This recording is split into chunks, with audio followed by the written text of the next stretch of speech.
नमस्कार, आप देख रहे हैं आज तक। मैं हूं आपके साथ नवजोत रंधावा। बड़ी खबर पहले महाराष्ट्र से, जहां पर रायगढ़ में बड़ी खबर आ रही है। पहाड़ दरकने की वजह से 3 घटनाएं हुई हैं, 36 लोगों की मौत की खबर है और यहां पर एक जगह से 32 शव बरामद किए जा चुके हैं।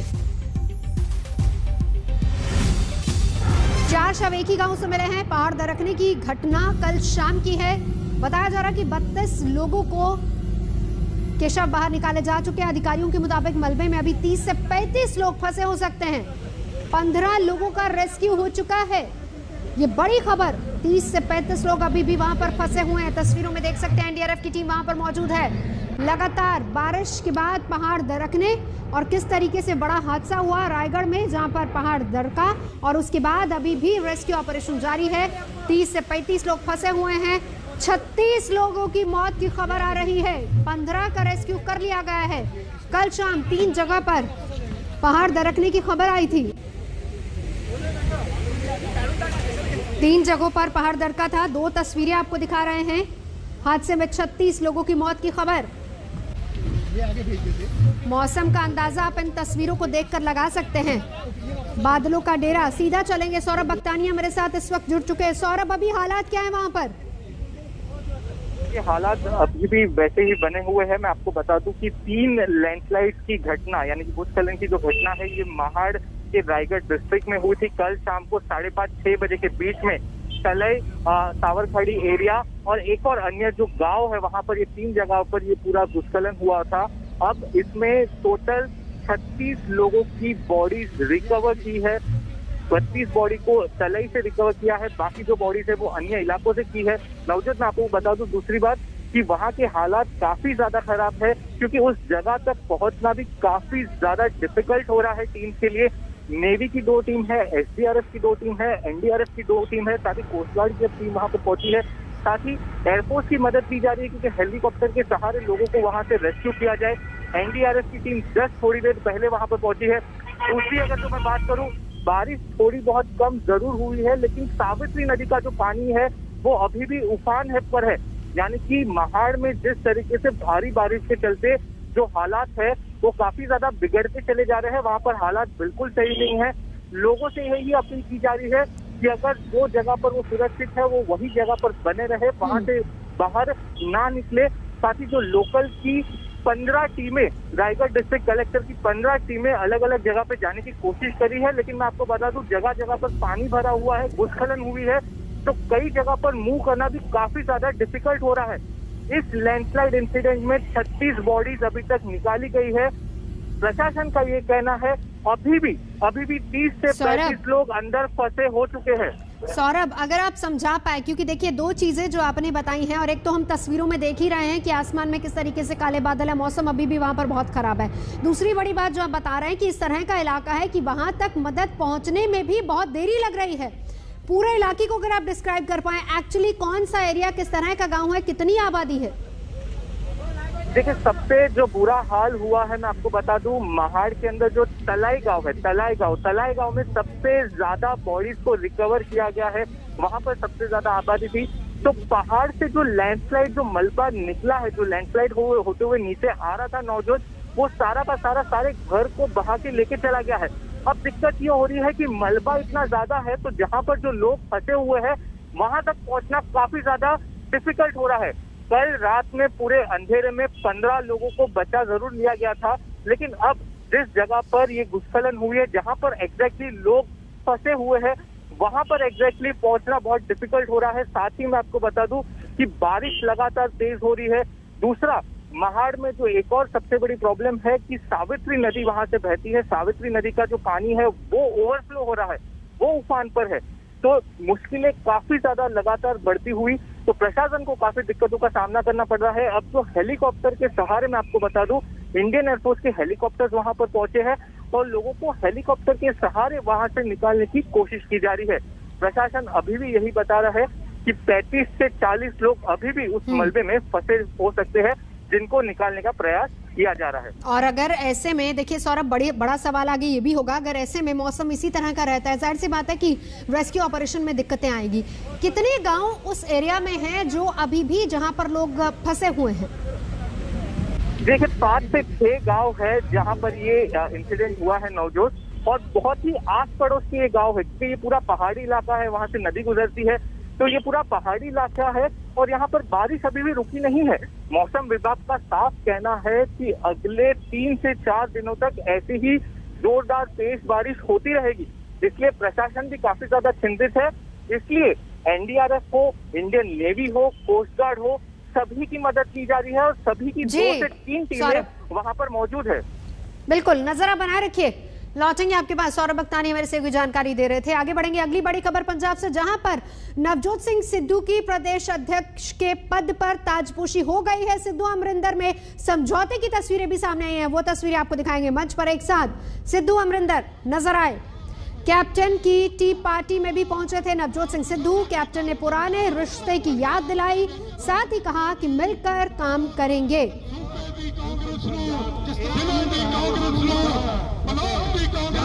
सारे मेरी पग दे लड़ने और ऐलान करता नवजोत सिंह सिद्धू निमाना जा वर्कर के अज सारे पंजाब का कांग्रेस का वर्कर कांग्रेस का प्रधान बन गया। प्रधान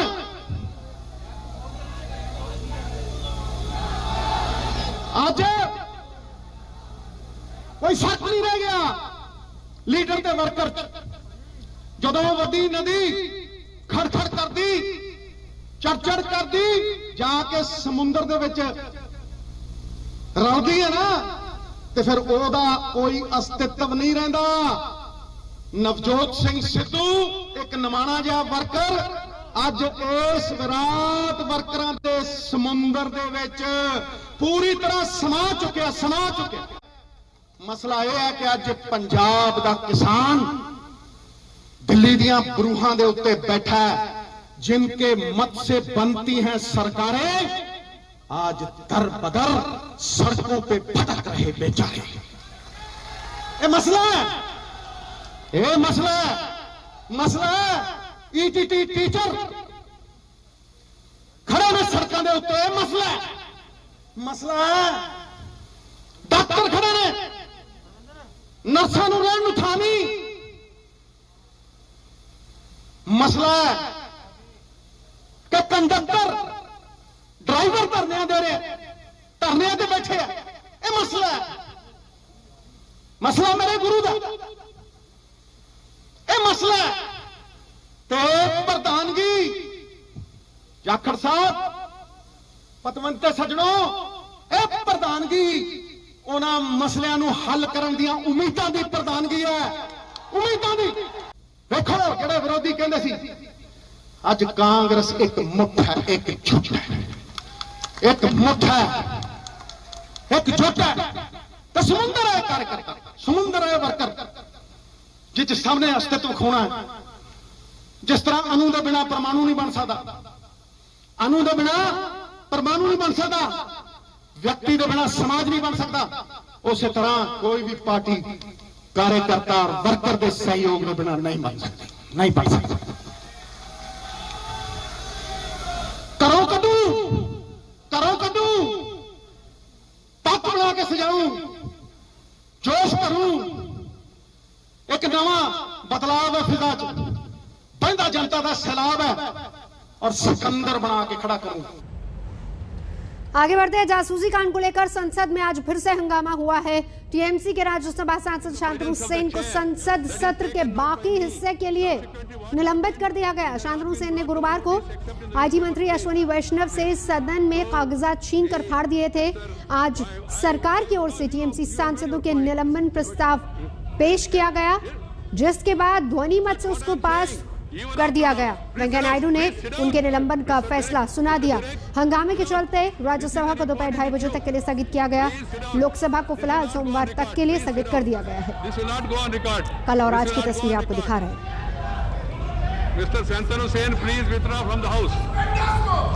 तो आज का घटनाक्रम ये रहा। कांग्रेस ने की सुप्रीम कोर्ट की निगरानी में जांच की मांग। राहुल गांधी ने यह भी कहा कि गृह मंत्री अमित शाह इस्तीफा दें। ये जासूसी कांड को लेकर आज कांग्रेस पूरी तरह से हमलावर थी। हंगामा हो रहा था। जासूसी के आरोपों पर राज्यसभा में आज हंगामा हुआ। राहुल गांधी ने सीधे तौर पर आरोप लगाया। टीएमसी सांसद शांतनु सेन को फिलहाल बाकी सत्र के लिए, जो बाकी बचा मॉनसून सत्र है, उसके लिए निलंबित कर दिया गया है, क्योंकि गुरुवार को आईटी मंत्री से पेपर छीनकर फाड़ दिए थे और इसी के बाद ये एक्शन उन पर हुआ है। निलंबन प्रस्ताव पास होने पर सभापति ने फैसला सुनाया। Please sit down. This will not go on record. Please sit down. This will not go on record. This will not go on record. Trinamool Congress ने भारतीय जनता पार्टी के कार्यकर्ताओं पे जिस तरह का वायलेंस किया है बंगाल में, उसी कल्चर को आज पार्लियामेंट में लेके आ रहे हैं। मेरा सीधा सा प्रश्न है, हम देश को, हमारी नेक्स्ट जनरेशन पार्लियामेंटेरियंस को, उनको क्या संदेश देना चाहते हैं? हम बहुत खुश है कि ये बंगाल का कल्चर जो बीजेपी का अगेंस्ट है और डेमोक्रेसी के फॉर है, वो कल्चर हम यहाँ लाने में बहुत खुश है। अमित शाह जब गृह मंत्री थे तब वो 2008-9 में सारे आईपीएस ऑफिसर को बुला के एक इजरायली स्पाईवेयर का डेमोन्स्ट्रेशन दिया था। तो ये जो गुजरात स्नूपिंग मॉडल है, जो साहेब वाले स्नूपिंग मॉडल है, वो अब सारा इंडिया में ला रहे। ये कल्चर तो इन्होंने शुरू किया पार्लियामेंट में लाना और देश में लाना। तो आगे अश्विन वैष्णव इनका जवाब। और इससे पहले राहुल गांधी ने जासूसी कांड को लेकर मोदी सरकार पर जबरदस्त हमला बोला। पेगासस जो है, इसको लोग सॉफ्टवेयर कहते हैं, स्नूपिंग सॉफ्टवेयर कहते हैं। ये हथियार है। इजरायली सरकार इसको हथियार का क्लासिफिकेशन देती है और ये हथियार आतंकवादियों के खिलाफ, क्रिमिनल्स के खिलाफ यूज किया जाता है। हमारे प्रधानमंत्री ने और होम मिनिस्टर ने इस हथियार को हिंदुस्तान के इंस्टीट्यूशंस के खिलाफ, हिंदुस्तान के लोकतंत्र के खिलाफ इसका प्रयोग किया है। मेरा फोन टैप किया, ये मेरी प्राइवेसी का मामला नहीं है, ये राहुल गांधी की प्राइवेसी का मामला नहीं है। मैं विपक्ष का एक नेता हूं, मैं जनता की आवाज उठाता हूं। ये उस पर आक्रमण है, ये जनता की आवाज पर आक्रमण है। सुप्रीम कोर्ट पे पेगासस का प्रयोग किया गया। राफेल का जो इन्वेस्टिगेशन है उसको रोकने के लिए पेगासस का प्रयोग किया गया। तो नरेंद्र मोदी जी ने इस हथियार को हमारे देश के खिलाफ यूज किया है और इसके लिए सिर्फ एक शब्द है, ट्रीजन। होम मिनिस्टर को इस्तीफा देना चाहिए और judicial inquiry, supreme court inquiry Narendra Modi पे होनी चाहिए, क्योंकि इस पेगासस को का ऑथराइजेशन और कोई कर नहीं सकता है। इस पेगासस का ऑथराइजेशन प्रधानमंत्री और होम मिनिस्टर कर सकते हैं। और जासूसी के आरोपों पर बीजेपी ने विपक्ष पर पलटवार किया है। सांसद राज्यवर्धन सिंह राठौर ने कहा है कि संसद नहीं चलने देने का राहुल गांधी का पुराना रिकॉर्ड है। न्यायिक जांच चाहिए, न्यायिक जांच। सरकार ऐलान करेगी न्यायिक जांच होगी, यही हमारा मांग है। तो फिजूले बात करने में कोई फायदा नहीं। हर दिन नया नया लोगों के खिलाफ ये जो कार्रवाई किए हैं, ये लोग जो गुपचुप तरीके से जो कारोबार किए हैं, जो खुफियागिरी किए हैं, जो जासूसी किए हैं, ये नया नया चीज उजागर हो रहे हैं। तो इस हालत में क्या डिस्कस करेंगे? वो आज डिस्कस करेंगे, कल एक दूसरा नाम आ जाएगा, कल डिस्कस करेंगे, परसों दूसरा नाम आ जाएगा। इसलिए हम लोग चाहते हैं कि न्यायिक जांच हो, बस यही हमारा मांग है, न्यायिक जांच। पार्लियामेंट शुरू होने से एक दिन पहले प्रगति देश की हो, उसके अंदर राहुल गांधी विश्वास नहीं रखते। विकास को तो वो पागल कह चुके हैं, तो आप समझ सकते हैं कि उनकी मंशा क्या है। और राहुल गांधी के फोन को कौन टैप करेगा? कोई जूनियर कॉपीराइटर भी आपका वहां नहीं कॉपी करना चाहेगा, उसमें कुछ ओरिजिनल तो होता नहीं है। तो इंटेलिजेंस ब्यूरो तो बहुत दूर की बात है। पूरे देश को ये संदेश देना चाहते हैं कि देश आगे बढ़ रहा है, बहुत तेज गति से आगे बढ़ रहा है, मजबूती से आगे बढ़ रहा है, लेकिन कुछ ताकतें हैं जो देश को पीछे खींचना चाहती हैं, धकेलना चाहती हैं। आगे बढ़ेंगे। आज से बीएसपी का ब्राह्मण सम्मेलन भी शुरू हो गया है। यूपी विधानसभा चुनाव में ब्राह्मण मतदाताओं को लुभाने के लिए मायावती ने एक बार फिर से सोशल इंजीनियरिंग का दांव चला है। अयोध्या में हनुमानगढ़ी मंदिर में बीएसपी नेता सतीश चंद्र मिश्रा ने पूजा पाठ के बाद वायदा किया कि अगर बीएसपी की सरकार बनी, राम का भव्य मंदिर बनाया जाएगा। ब्राह्मण समाज अपेक्षित है पूरे उत्तर प्रदेश में, तो उस संबंध में जो हमने कार्यक्रम शुरू किया, पूरे प्रदेश में हर जिले में जाएंगे, हर जिले में, और लगातार निकलेंगे। तो शुरुआत हमने अयोध्या से की है, भगवान श्री राम लला का आशीर्वाद लेते हुए, और आज बजरंगबली के फिर उनके बाद आशीर्वाद लिया। दोनों लोगों का आशीर्वाद हमको प्राप्त हो गया है, और मुझे पूरा ये उम्मीद है कि भगवान श्री राम की कृपा से और बजरंगबली की आशीर्वाद से ये पूरा अभियान हमारा उत्तर प्रदेश का बहुत सफल होगा। एक साथ योगी जी को मुख्यमंत्री बनाया और मोदी जी को प्रधानमंत्री बनाया, जिससे डर बस कोई प्यार नहीं, इनको ब्राह्मणों से कोई लगाव नहीं है, बहन जी को किसी भी प्रकार का लगाव नहीं है। शुद्ध रूप से राजनीतिक रोटी सेकने के लिए, अब ब्राह्मण और साधु संतों को एक करने के लिए इनका स्टैंड है। प्रबुद्ध वर्ग और कुछ भी नहीं। इनके लोग तो गाली देते थे, मठ मंदिर में आते नहीं, पूजा नहीं करते, तो लेकिन मैं साधुवाद दूंगा, चलिए कोई बात नहीं, कम से कम सनातन की ओर लौटी, तो बिना उसका कल्याण संभव नहीं है बहन जी का। रुकेंगे एक ब्रेक के लिए। आज तक पर खबरों का सिलसिला जारी है, देखते रहिए आज तक।